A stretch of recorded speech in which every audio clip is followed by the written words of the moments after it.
अस्सलाम वालेकुम। Daily jobs update में हम दोबारा हाज़िर हैं।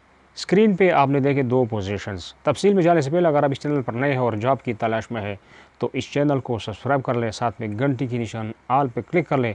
हमारे आने वाले सब इन्फॉर्मेशन आप तक पहुँचते रहेंगे। तो तारिक रोड पर एक एजेंसी है और उनको फीमेल कंप्यूटर ऑपरेटर चाहिए जो पूरा महारत रखती हो, तालीम इंटर इंग्लिश हो।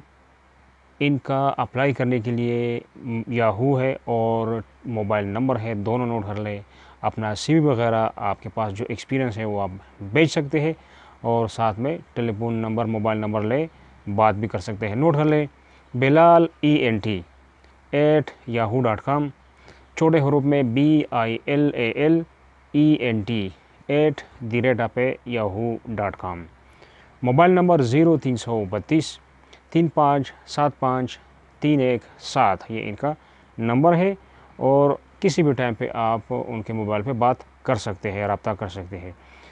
दूसरा जो इदारा है उनको ग्राफिक डिज़ाइनर चाहिए, पार्ट टाइम काम होगा, 2 घंटे से लेकर 3 घंटे।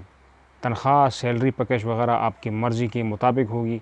कराची सदर में जो है जगह है और इनका व्हाट्सअप नंबर है, SMS भी कर सकते हैं, व्हाट्सअप भी कर सकते हैं। नोट कर लें इनका नंबर 0321 8759 001, ये इनका नंबर है। व्हाट्सअप करें या SMS करें, आपकी मर्ज़ी। तो यही थी आज की अपडेट। नेक्स्ट अपडेट के लिए खुदा हाफिज़।